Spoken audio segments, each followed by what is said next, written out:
Bonjour, bonsoir à tous, selon l'heure à laquelle vous m'écoutez. Aujourd'hui, je commence par une histoire. Elle est vraie, elle est française, et je ne la connaissais pas il y a encore une semaine.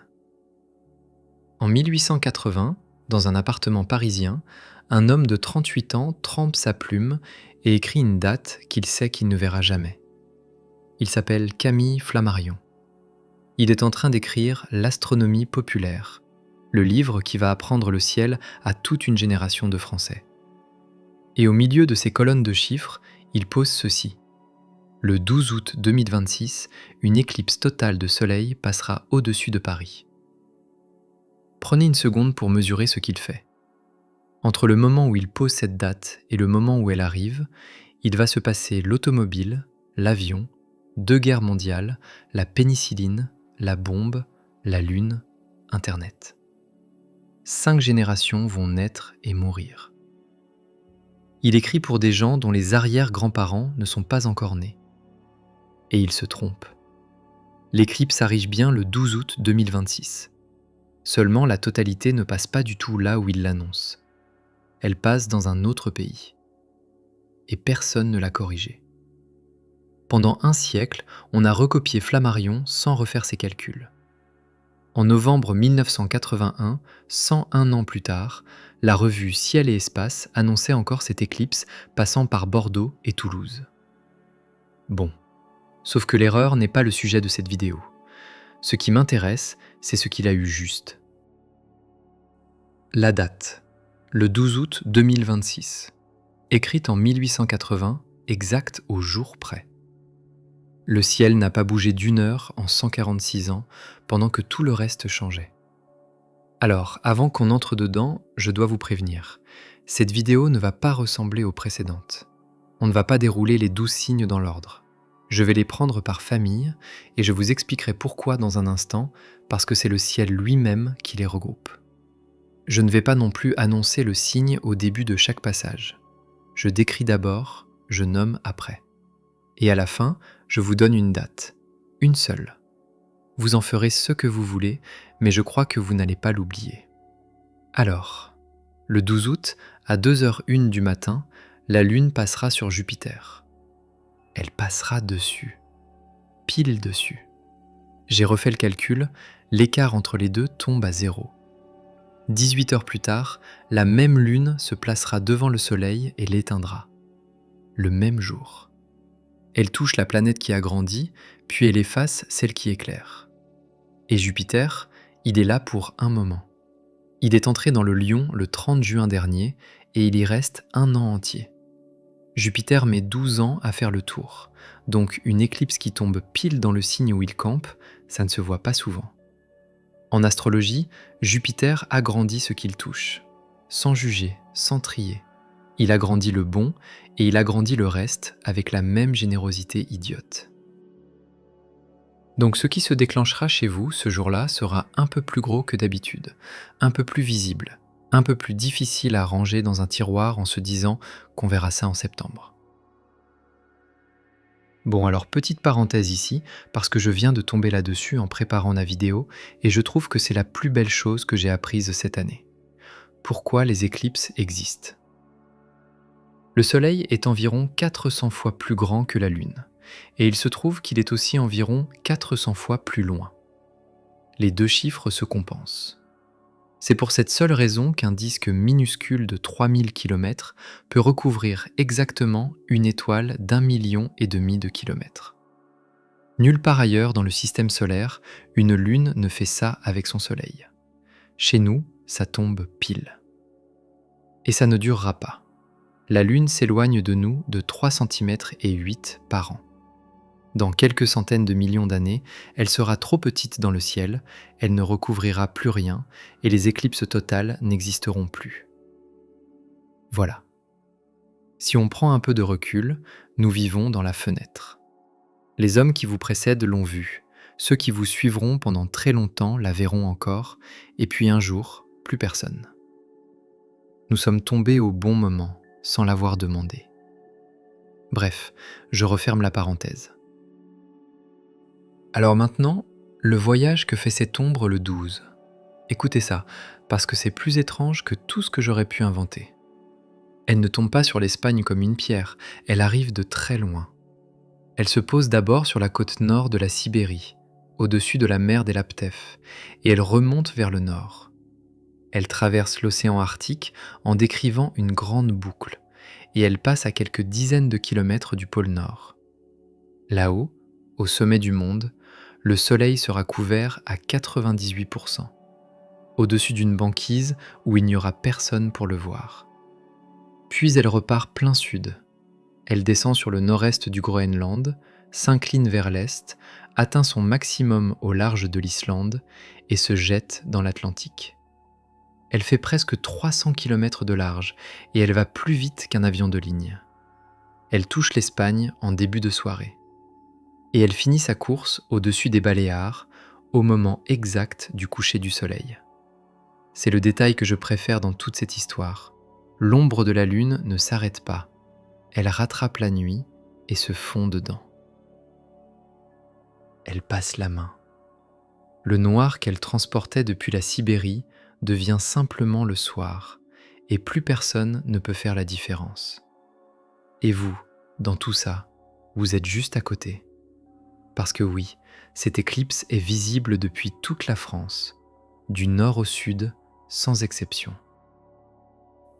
Le mieux servi, c'est le sud-ouest. À Biarritz, il ne restera qu'un demi% du soleil. Un demi%. Un fil de lumière au-dessus de l'océan. Et retenez une seule heure, 20h05. C'est le moment où vous devez être dehors. Le maximum tombe un peu après et il change de quelques minutes selon votre ville. Votre heure exacte est en description, ça vous évitera de retenir des chiffres pendant que je parle. Donc, mercredi soir, vous sortez, vous regardez vers l'ouest et le jour baisse pendant que vous êtes debout dedans. Alors attention, vous ne pourrez pas la regarder en face. Il vous faudra un filtre. Des lunettes certifiées, les vraies, pas un verre fumé ni un négatif de photo. Et la raison est plus troublante qu'on ne croit. La rétine n'a aucun nerf de la douleur. Vous pouvez vous brûler le fond de l'œil en regardant un soleil éclipsé sans rien sentir du tout. La brûlure arrive le lendemain quand il est trop tard. Retenez ça, on va s'en resservir plus loin, le 12 août. La seule façon de regarder ce qui se passe, c'est de le regarder à travers autre chose. Et si vous avez plus de 35 ans, vous avez déjà vécu tout ça une fois. Le 11 août 1999.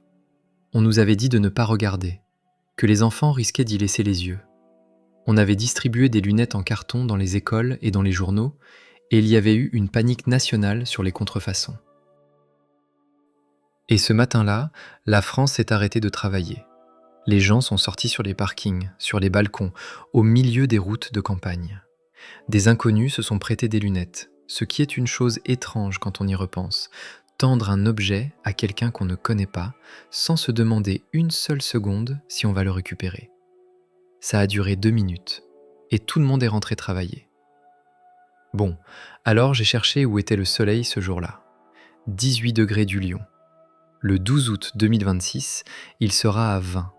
2 degrés d'écart, 27 ans plus tard. Le ciel revient se placer presque au même endroit que l'été 1999. Alors faites-moi un calcul avant qu'on aille plus loin. Il prend 2 secondes.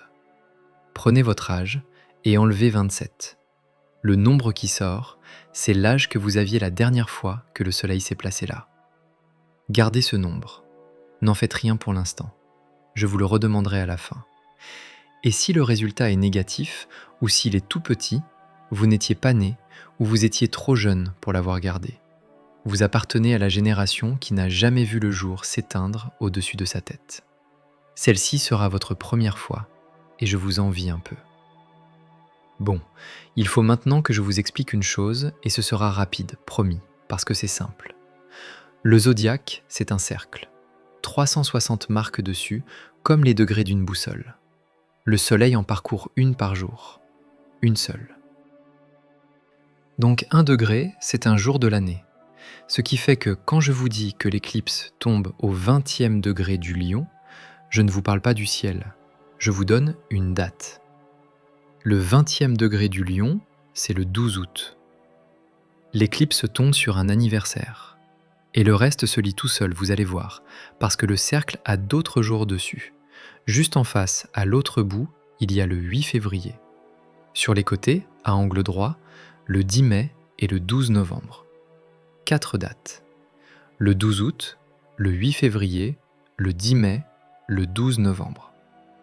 Si votre anniversaire est l'un de ces 4-là, ou tombe à 2 ou 3 jours près, arrêtez de chercher votre signe. Cette éclipse est sur votre jour. Et là, pendant que je parle, vous êtes en train de compter dans votre tête. Tout le monde le fait. Prenez le temps. Je vous attends. Et pendant que vous comptez, laissez-moi dire une chose que je ne dis pas assez souvent.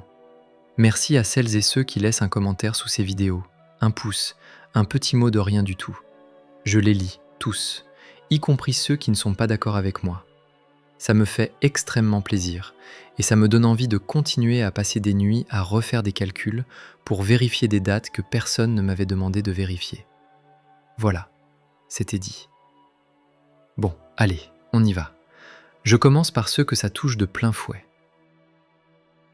Il y a une chose que vous savez faire et que personne autour de vous ne sait que vous savez faire. Vous ne la cachez même pas. L'occasion ne s'est jamais présentée et à force de ne pas se présenter, elle a fini par ne plus être attendue.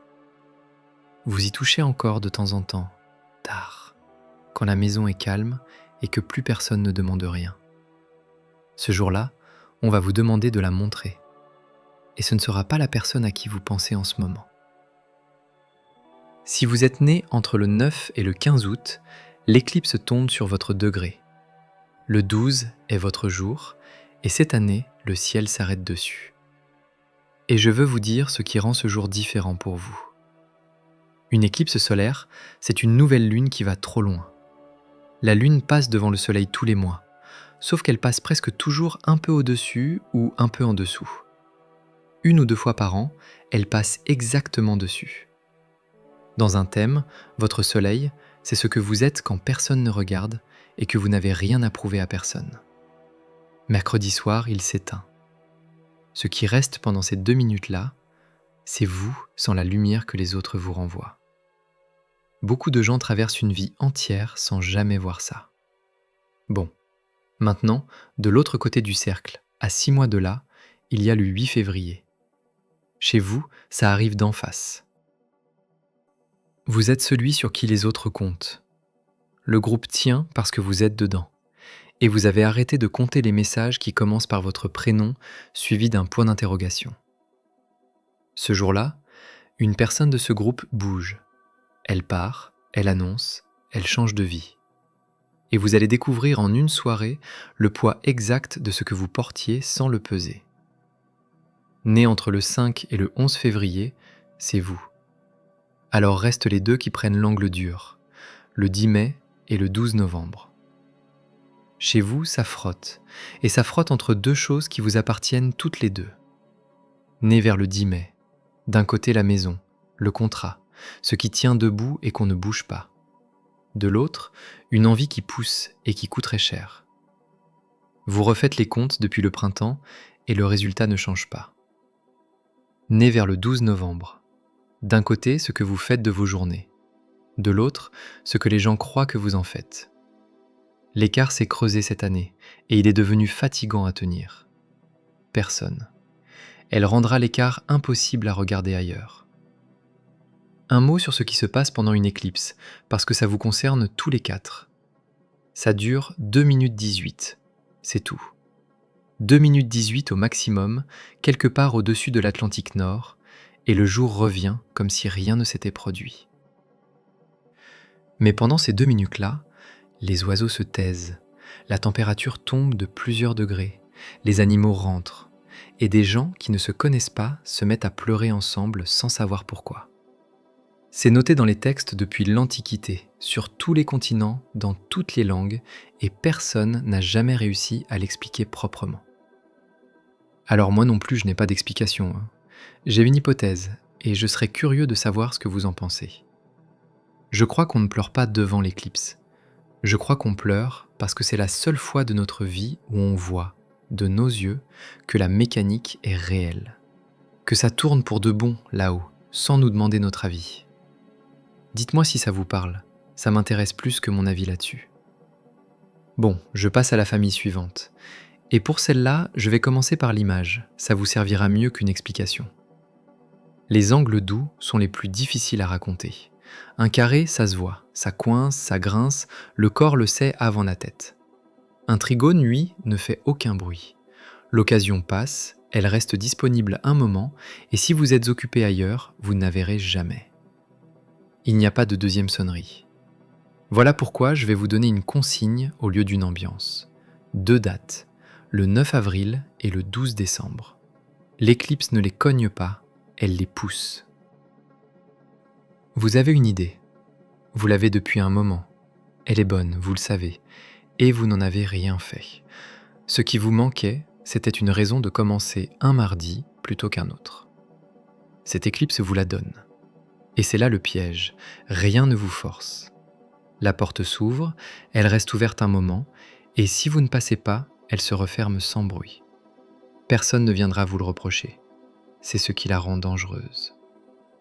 Née entre le 6 et le 12 avril, ça ira vite, trop vite pour vous laisser le temps d'avoir peur, et c'est votre chance. Prenez-la le jour même. Née entre le 9 et le 14 décembre, ça viendra de loin. Une ville, une langue, une personne perdue de vue depuis des années. Répondez dans la journée. Et pour les deux, la consigne est la même. Ce mercredi-là, dites oui à la première proposition qui vous surprend. Même si elle est petite. Surtout si elle est petite. Alors, 2 autres dates. Le 10 juin et le 13 octobre. Et là encore, je commence par l'image. Un sextile, c'est une porte entrouverte dans un couloir que vous traversez tous les jours depuis des années. Elle a toujours été là. Mercredi, quelqu'un la pousse de 10 cm et la lumière passe. Vous pouvez très bien continuer à marcher. C'est même le plus probable, parce que 10 cm de lumière dans un couloir, ça ne fait pas beaucoup d'effet quand on est en retard. Chez vous, donc, l'éclipse ne fait aucun bruit. Elle met quelqu'un sur votre route. Vous allez recevoir une chose petite. Une information, une proposition, un nom. Ça aura l'air de ne rien coûter, et c'est le genre de cadeau qu'on laisse filer en disant merci. Né entre le 7 et le 14 juin. Ça arrivera par écrit, et vous le lirez trop vite. Relisez-le le soir, au calme. Né entre le 10 et le 16 octobre. Ça arrivera par une personne, et vous direz oui trop vite pour lui faire plaisir. Attendez 24 heures avant de répondre. Et pour vous deux, ce soir-là, ralentissez dans les couloirs. Bon, il me reste 4 dates. Le 12 juillet, le 12 septembre, le 10 janvier et le 10 mars. Et si vous êtes né dans ces jours-là, je vais être direct avec vous. L'éclipse ne vous touche pas. Aucun angle, rien. Et je ne vais pas vous fabriquer un effet pour vous garder devant l'écran. Ce que ça vous donne est plus intéressant. Pendant que la moitié des gens autour de vous vont passer la semaine à réagir à une chose qu'ils ne comprennent pas, vous allez être le seul point fixe de la pièce. Ce jour-là, vous êtes à côté de la scène et vous voyez tout. C'est un rôle qu'on ne vous donne pas souvent. Et je tiens à ce passage, alors je vais vous dire pourquoi. Toutes les vidéos que vous allez croiser cette semaine vont trouver un effet pour les 12 signes. C'est plus confortable pour tout le monde, ça fait des chapitres bien alignés et ça ne vexe personne. Sauf que le ciel du 12 août ne concerne pas les 12 de la même manière, et vous raconter le contraire reviendrait à vous prendre pour quelqu'un qui ne sait pas compter. Vous avez le droit d'avoir une semaine ordinaire pendant que le ciel s'agite. C'est même reposant, et ça n'arrive pas si souvent. Et il y a un travail pour vous ce jour-là, un vrai. Les gens autour de vous vont bouger sans comprendre ce qui les pousse. Vous serez le seul dans la pièce à voir la mécanique tourner. Servez-vous-en pour tenir la porte à quelqu'un. Alors, et là je parle à tout le monde, y compris ceux que l'éclipse touche de plein fouet, souvenez-vous du filtre. Cette semaine va être un peu désordonnée. Les gens vont réagir plus fort que d'habitude, se vexer plus vite, annoncer des choses qui le ruminent depuis des mois. Vous allez en prendre une partie sans l'avoir cherché. Et la consigne est la même que pour le soleil. Ne regardez pas ça en face. Reculez d'un pas. Regardez la scène comme si vous étiez debout au fond de la pièce, avec le son un peu baissé. Demandez-vous ce qui se joue plutôt que de répondre à ce qui se dit. C'est de la protection. Le fond de l'œil ne prévient pas quand il brûle, et les gens non plus. Bon, le calendrier maintenant, dans l'ordre. Le 6 août au soir, Vénus rentre en Balance. C'est son domicile, elle rentre chez elle. Ce qui était tendu dans vos histoires depuis le début de l'été redescend d'un cran. Vous le sentirez sur le week-end. Le 11 août au matin, Mars pose le pied en Cancer. Mars en Cancer, c'est une énergie qui arrête de discuter et qui se met à protéger. Ce jour-là, vous allez avoir envie de défendre quelqu'un, et ça vous prendra par surprise. Le 12 août au soir, l'éclipse. 3 jours, 3 portes. Celle du milieu est la plus silencieuse, et c'est celle qui vous ressemblera le plus. Encore une chose sur cette éclipse, et je vous préviens, celle-là m'a occupé toute une nuit. Les éclipses vont par famille. Elles reviennent tous les 18 ans, décalées d'une dizaine de degrés, et elles traversent lentement le zodiaque, comme une main qui glisse sur une table. Celle du 12 août appartient à une famille qui est entrée dans le Lion en 2008. J'ai calculé la suivante. Elle tombera le 23 août 2044, et elle sera déjà sortie du Lion. Autrement dit, le 12 août 2026 est la seule fois où cette famille frappe le cœur du Lion. Avant, elle arrivait, après, elle sera passée. Il y a un unique rendez-vous au centre, et c'est celui-là. Je ne sais pas quoi en faire, honnêtement. Je vous le donne pour ce qu'il vaut, parce que je le trouve beau, et que votre avis là-dessus m'intéresse plus que le mien. Bon, reprenez votre nombre. Celui que je vous ai fait calculer tout à l'heure. Votre âge, moins 27. Ce nombre, c'est quelqu'un. C'est vous, un matin d'août 1999, sur un parking ou dans une cour d'école, avec des lunettes en carton sur le nez et le ciel qui baisse. Je ne prétends pas que votre vie va refaire le même tour. Ce serait facile à dire et impossible à prouver, et vous méritez mieux. Mais posez-vous une question, honnêtement, sans répondre à voix haute. Qu'est-ce qui inquiétait cette personne-là ? Ce qui l'écrasait cet été-là, vous le racontez aujourd'hui en 3 phrases à quelqu'un qui écoute à moitié en attendant que le café passe. C'est ça qu'une éclipse fait. Elle ne change rien le jour même. Elle pose un repère dans le ciel, elle s'en va, et elle revient 27 ans plus tard, se placer au même endroit pour vous montrer la distance que vous avez parcourue sans jamais la compter. Alors, une dernière chose sur Flammarion, et je vous laisse. Il s'est trompé. La totalité ne passera pas sur Paris, elle passera très loin au sud, derrière les Pyrénées. Mais le 12 août au soir, à Paris, le soleil sera couvert à 90%. Le jour va baisser au-dessus de la ville où il a posé sa plume, 146 ans plus tard, presque comme il l'avait annoncé. Il n'aura pas eu tort. Il aura eu tort de peu, et il ne le saura jamais. Et bien voilà, il me reste la date que je vous ai promise au début. Je vous la donne maintenant, parce que si vous êtes encore là, vous n'êtes pas venu chercher votre horoscope. Beaucoup de gens ont ouvert cette vidéo, ont trouvé leur signe et sont repartis. Vous, vous êtes restés pour le ciel. Alors celle-là est pour vous. Le 3 septembre 2081, à 9h36 du matin, l'ombre de la Lune touchera la France. À la verticale des Côtes d'Armor, totale. C'est la prochaine. Dans 55 ans. La plupart d'entre nous ne seront pas là. Quelques-uns si. Et beaucoup d'enfants qui dorment ce soir sans savoir qu'ils ont déjà un rendez-vous. Alors faites ce que Flammarion a fait. Prenez un papier, du vrai papier. Votre téléphone ne tiendra pas 55 ans. Écrivez dessus. 3 septembre 2081, 9h36, Bretagne. Et en dessous, une phrase, une seule, pour la personne qui le trouvera. Vous ne saurez jamais qui c'est. Elle ne saura jamais qui vous étiez. C'est exactement la position dans laquelle Flammarion s'est mis en 1880. Et puisque vous êtes resté, je vous donne une deuxième consigne. Elle ne coûte rien, et je crois qu'elle vaut plus que la première.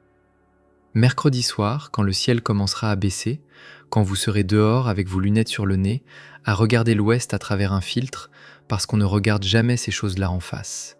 tournez le dos au soleil pendant 10 secondes et regardez les gens. Sur le parking, sur le trottoir, sur le balcon d'en face, des inconnus, la tête levée, tous orientés dans la même direction sans que personne ne le leur ait demandé. Ça n'arrive jamais.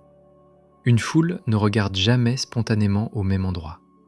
Il faut un accident, un incendie, une catastrophe. Cette fois, ce sera pour une raison qui ne fait de mal à personne.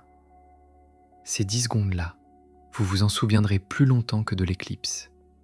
Et pendant que vous les regarderez, souvenez-vous que vous êtes tous debout à l'intérieur d'une phrase écrite avant la naissance de vos grands-parents. Et si vous voulez me faire plaisir, laissez-moi un lieu, juste un lieu, celui où vous étiez le 11 août 1999. Une ville, un jardin, une salle de classe, une voiture arrêtée sur le bas-côté. Rien d'autre. Vous verrez en lisant les autres qu'on a tous levé la tête le même jour, sans se connaître, et que beaucoup d'entre nous s'en souviennent mieux que de l'année entière.